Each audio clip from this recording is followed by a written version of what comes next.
Diyos ko, sa sobrang takot, hindi na nakagalaw ang puppy na ito.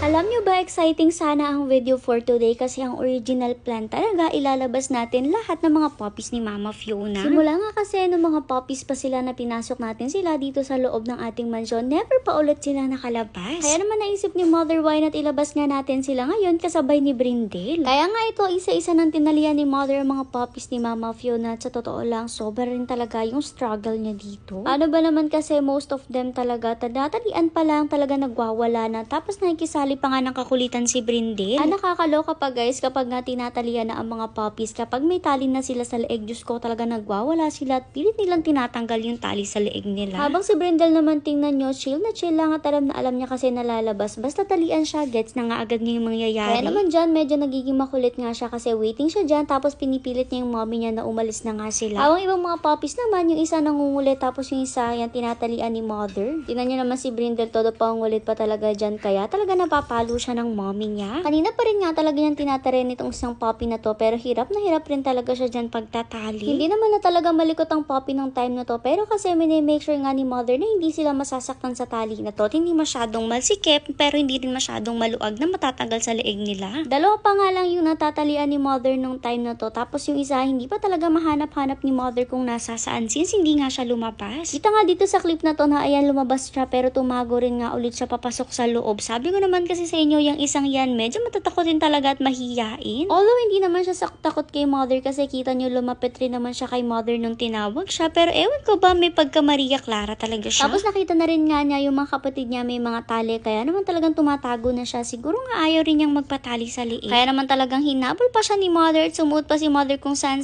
para nga lang makuha ang puppy na ito. Nung makuha nga siya, diretso na rin nga siyang tinalian dyan at tingnan nyo si Brindle talagang todo paungulit pa rin dyan at gustong-gusto na nga talaga niyang umalis. Pero kita nyo rin naman sa background kung gaano kagaling ang mga puppies na to kasi tingnan nyo yung isang puppy talagang nandun na siya sa ibabaw ng table. At hindi lang basta sa ibabaw ng table ha, dalawang magkapatong na table yung tinalo niya dyan diba napakagaling talaga. Anyways, habang busy nga sila dito pagtataliad, sabi ni Mother saktong-sakto kasi andito rin si Mama Fiona sa labas. Kaso nga lang guys, nung time na kukuhanin na nga ni na Mother ang mga puppies na to, talaga nagwawala sila since ayaw nga nila na nakatali sila. Kaya ang ending, itong isang puppy na lang na hindi nagwawala ang nailabas niya. Tapos pati na rin nga itong si Brindle. Bale itong puppy na to, dahil siya nga lang yung Maria Clara, ayan hindi na rin nga siya pinalakad ni Mother. Kaso bigla na nga lumayo si Mama Fiona dyan. Nawala na nga lang siya bigla, sayang naman. Akala ko pa naman makikita na ulit niya yung mga puppies niya na nandito sa labas. Pero kita niyo naman si Brindle dito kung gaano talaga siya kalikot na pag nilalabas siya. Hindi talaga siya magkanda o gaga kung saan ba siya pupunta. Dinala naman ni Mother dito sa Malilom itong isang puppy na to, hoping na bumalik nga si Mama Fiona kapag nakita siya. Kaso nung time na to, wali na talaga si Mama Fiona at ang nandito na nga lang ay itong si Pulgoso. Tingnan nyo, napakabait na rin nga talaga nitong si Pulgoso since kanina pa siyang todo sa lubong nga kay Mother tapos ang bait rin nga niya dito kay Brindle tapos sa isang puppy. Kaso nga lang itong puppy na to nung maibaba siya ni Mother, hindi na rin nga talaga siya umibo pa. Andyan na lang rin nga siya sa pwesto niya habang si Brindle naman, akala mo talaga kitikite. Kitang-kita nyo naman ang difference ng dalawa, diba? Si Brindle rin nga, akala mo close na sila nitong si Pulgoso. Pilit nga siyang nilalayo ni Mother kasi syempre hindi pa naman totally magaling talaga itong si Pulgoso. Habang itong isang puppy naman pilit pinalalakad ni Mother pero tingnan nyo, hindi talaga siya umaalis dyan sa pwesto niya. Nag-attempt pa nga si Kuya Edmar nyo nito na hanapin si Mama Fiona at palapitin pero wala na nga talaga siya at tumago na. Kaya naman no choice na si na Mother dito kung di umuwi na, yun nga lang mukhang ayaw umuwi ng puppy na to since ayaw talaga niyang imibo kahit anong gawin ni Mother. Kaya naman yan nung pauwi na for the buhat na naman siya dyan ni Mother, titong si Brindle naman, si Kuya Edmar nyo na yung may hawak. Diba sabi ko naman sa inyo, mas exciting sana dapat kung lahat nga sila lalabas kaso ang ending isa lang yung nakalabas tapos hindi pa nga naglakad-lakad. Paano ba naman kasi hindi na nga talaga rin sanay sa labas itong mga to at kahit nga tapag niyayaya sila ng Mama Fiona nila, hindi talaga sila sumasama. Kasi tingnan nyo, nung makapasok naman ang bata diba, gumalaw-galaw naman siya kahit papano at sumasalubong pa nga dyan sa kanyang kuya. May pagka-shy type lang din kasi talaga ang batang to tapos feel ko palagi siyang conscious sa paligid niya. Pero siguro palaging ganyan yung itsura niya, akala mo talaga natatakot. Anyway, since lumabas sila, syempre kailangan nila i-disinfect yung kanilang mga paa at naibaba rin kasi talaga ni Mother ang puppy kaya dinisinfect niya yan. Habang itong si Brindle naman, ayan hindi talaga magkanda o gaga dyan since ayaw niya yung alcohol. Kung maalala nyo kasi noon, bagong gupit yung kuko ni Brindle tapos nasugatan yung kuko niya tapos inalkoholan kaya simula no nadala na talaga siya sa alcohol. Kaya naman hirap na hirap talaga sila i-disinfect ang paa nitong si Brindle pero kasi wala tayong choice since papasok siya sa loob ng mansyon, kailangan talaga disinfected yung mga paa niya. Nakakaloka naman itong si Mama Fiona rin kasi saka siya siya bumalik nung nakapasok na ang Junakis niya. O diba? Talagang fail na fail ang ating video for today.